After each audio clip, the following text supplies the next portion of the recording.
Hey guys, this is Brian Dintelmann coming to you from Bradford Research Center out here in Columbia, Missouri.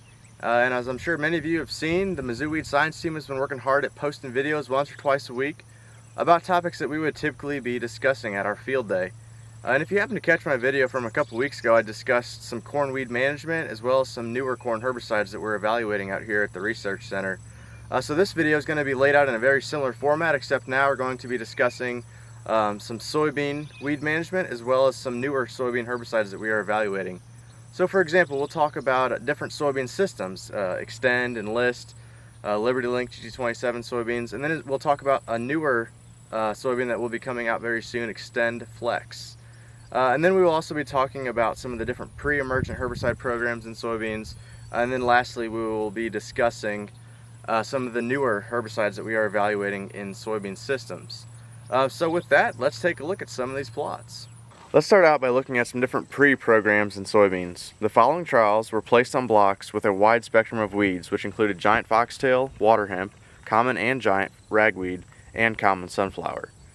Here we are comparing 7.5 fluid ounces of Fierce EZ with 1 pint of Fierce MTZ. Overall, we saw similar results from these two treatments this year, providing great control of small-seeded broadleaf such as water hemp and common ragweed, but only providing suppression of those large-seeded broadleaves such as common sunflower and giant ragweed. Next, when we look at a 3-mode of action mix, we see significantly better overall weed control, for example with Zidua Pro, while 4 ounces of Fierce XLT is not providing complete control of common sunflower, which it is not labeled for. Next, looking at Boundary and Broad X, we are not seeing complete broad-spectrum weed control, especially on sunflower or common ragweed. However, we are getting very good control with both of these products on water hemp and giant foxtail, as you can see based on the non-treated photo. Moving on, looking at some of the premixes here in the same trial that contain an ALS compound. So for example, with the Sonic, we have chloranthalam, with Fierce XLT, we have chlorimuron, and with the Zidua Pro, we have imazethapyr. As you can see, we're getting much more overall weed control with these particular products. We do notice that Sonic is starting to slip, and we're starting to see some giant foxtail break through those treatments. And we are seeing a similar effect with Fierce XLT starting to lose some of its ability to control the grasses. The last thing I would like to share is just comparing two different 3-mode of action mixes. We have 6 fluid ounces of Zidua Pro compared to 1.8 pints of Boundary plus a ½ ounce of First Rate. From what we've seen, there was a significant benefit to include the First Rate with the Boundary. If you remember from a few slides before with the Boundary photo, we did not have that great a control of common ragweed or the common sunflower, but we are picking up control here when we're adding in that First Rate. And we are seeing overall very similar weed control benefits with both Zidua Pro and Boundary plus First Rate, both which have 3 modes of action working and are providing great control of not only those large-seeded broadleaves, but the grass and water hemp weed species. We have also noticed this year throughout several trials that Zidua Pro is causing some injury in the form of stunting and reduced height, as you can see in the photos here. Now we are going to look at some different weed management systems and different herbicide-treated soybeans. We will start out by looking at weed management and Roundup Ready 2 Xtend soybeans. The first trial, we have a blanket pre here of 22 fluid ounces per acre of XtendMax plus 48 fluid ounces of Warrant. The post-treatments all vary, mostly based on the Group 15 herbicide.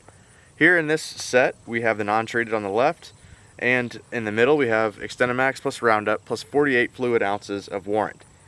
And then on the right we're kind of taking out the dicamba of that equation and adding a PPO in its place. So we have 50 fluid ounces of Warrant Ultra plus Roundup. And you can see the Warrant Ultra treatment is not really performing as well as the dicamba treatment. And that is because we do have water hemp population at this particular site that is glyphosate and PPO resistant. Next, we have 56.5 fluid ounces of Tavium plus Roundup, which is, if you're not aware, a new premix from Syngenta containing XtendMax plus Dual Magnum, or S-metolachlor. In the middle, we have a mix of Zidua plus Ingenia, and on the right, we have Ingenia plus Outlook. Again, all of these treatments also have Roundup. All of these treatments did provide excellent control of water hemp by using an overlapping residual approach. On average, all these treatments, other than the Warrant Ultra, resulted in greater than 90% weed control on water hemp and greater than 99% control on other weeds such as giant foxtail and common ragweed. The next set of pictures is looking at 8 fluid ounces of Authority Edge, which is a new premix from FMC of sulfentrazone plus peroxysulfone. And it is slightly different. It varies slightly from Authority Supreme in the fact that it does have a little more sulfentrazone in comparison to Authority Supreme. The post-emergent treatments differed in the fact of Anthemax being added with the XtendiMax plus Roundup compared to the XtendiMax plus Roundup treatment alone. Okay, now we're going to change gears here and look at some different weed management systems in Enlist soybean. Starting out looking at Boundary applied pre, followed by Liberty plus Enlist 1 with or without a pine of dual. At this point in the season, we're not seeing the benefit of the overlapping residual. However, since water hemp or even Palmer amaranth or other pigweeds for that matter can emerge throughout the month of July and even August, having that extra residual will ensure to keep fields clean. For example, in areas of fields where soybean stands might not be the greatest, having that overlapping residual will really go a long way to keep water hemp or other pigweeds from emerging. The next set of pictures will all have 8 ounces of Trivents applied pre, and we are evaluating the different post-emergent weed control options here in Enlist soybeans because we do have lots of different options here. First, we have 2 pints of Enlist 1 plus a quart of Durango. And on the right is the same treatment, but now we're adding in that Ever-Pre-X, so that overlapping residual of S-metolachlor. The next set of pictures is looking at different combinations of Liberty and Enlist 1. On the left, we have lower rates of both Liberty and Enlist 1. And you can see we struggled to get complete control on the grass species and water hemp, which, as we all know, can be a big problem. When we increased the rates of both Liberty and Enlist 1, we were able to obtain 100% weed control. And on the right is just an example for you all to see a combination of Enlist 1, Liberty, and Durango, which again is also providing complete weed control here. Okay, changing gears here, we're going to quickly talk about the weed management in LibertyLink GT27 soybeans. The pre-herbicide benefits for the LibertyLink GT27 soybeans, which I think provides the greatest benefit, the pre-side of these soybeans. In these pictures, we will have Matador, pictured on the top left-hand corner, which is a premix of metribuzin, imesethapyr, and metolachlor, and Zidua, which is pictured on the top right-hand side. You can see that there's water hemp and some giant foxtail starting to break through these treatments, and we're looking about 4 to 5 weeks out from the pre-application. Now the pictures below will have Elite 27 added to the treatments that you see above. And if you're not familiar, Elite 27 is an isoxaflutol HPPD containing product, and you can really clearly see the benefits here of adding this new mode of action for use in soybeans, especially on water hemp control. That this product's performing exceptionally well on water hemp, as you can see here. However, currently Elite 27 is only registered for use in 6 counties in Missouri, which include Buchanan, Cadwell, Carroll, Clinton, DeKalb, and Shelby counties.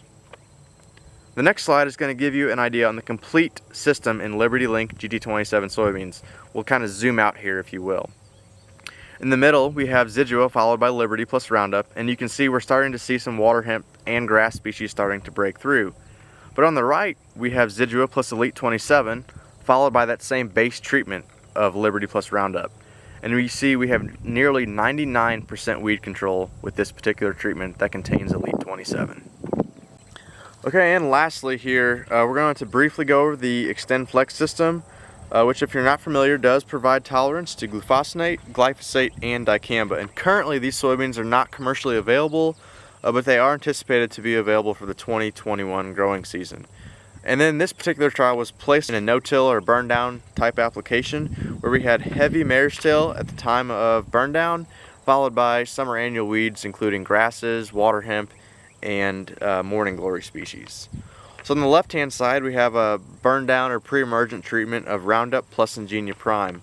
Ingenia Prime is a new premix coming from BSF that will be coming soon. It is not commercially available yet, but it does contain a premix of Zidua plus Ingenia plus Pursuit. We followed the Prime treatment with Liberty plus Roundup plus Outlook. This was a great treatment that provided nearly 99% weed control across the spectrum, and it contains 5 modes of action. In the middle and on the right, we have a base burn down and pre-treatment of Roundup plus Zidua Pro. We followed this with either Roundup plus Ingenia Pro, which, to hit on that briefly, Ingenia Pro is another new premix coming from BASF that is not commercially available, but it does contain Ingenia plus Zidua, very similar to Syngenta's prepackage of XtendMax plus Dual, or Tavium. And on the right hand side, we're comparing this dicamba plus residual treatment to a Liberty plus Roundup plus Outlook treatment. And what we've seen so far this year is that Ingenia Pro, those dicamba treatments were really outperforming the Liberty plus Roundup plus Outlook treatments, especially on water hemp in these XtendFlex soybeans. Okay, and the last portion of today's video is talking about the new herbicides that we are evaluating, and a lot of these I've already talked about in today's presentation, but I'm just going to kind of go through them again just to give you a reminder. So we are evaluating a new premix from Syngenta containing Boundary and First Rate, which is giving us broad spectrum weed control and significant benefits over Boundary by itself. And as I just mentioned in the last section with Ingenia Pro and Ingenia Prime, which should be coming soon from BASF, these are dicamba plus residual containing products. And then some of the commercially available products that we have evaluated in the last year or so include Valence Perpetuo, Elite 27, which is for pre-emergent use in LibertyLink GT27 soybeans, Tavium, which is a pre-package of dicamba plus S-metolachlor, and Authority Edge, which is an improvement upon Authority Supreme with sulfentrazone and peroxysulfone. So again, I don't have time to go into great detail about each one of these products. We talked about each one of these briefly today, but if you want to know more about these products, we will post the results from the trials this year on our website. Alright, thanks for checking out this week's video on soybean weed management and some new soybean herbicides. As I mentioned before in the corn video, we do post all the results from these trials online at weedscience.missouri.edu, so feel free to check that out if you're interested in the results here. We do post trial photos similar to what I've shared with you in today's presentation, as well as a research report and kind of a data summary or table or slide similar to what I shared in today's video as well. So again, if you're interested at all in the results, not only from 2020, but we have an archive of data on this website. So please, if you're interested at some of this this research, feel free to check it out. It's available and there for you all. With that, I would also just like to say thank you to the Mizzou Weed Science team. Couldn't have done all this research and all this work out here this summer without their help. So the graduate students, the student workers, everyone, thank you for your help this summer.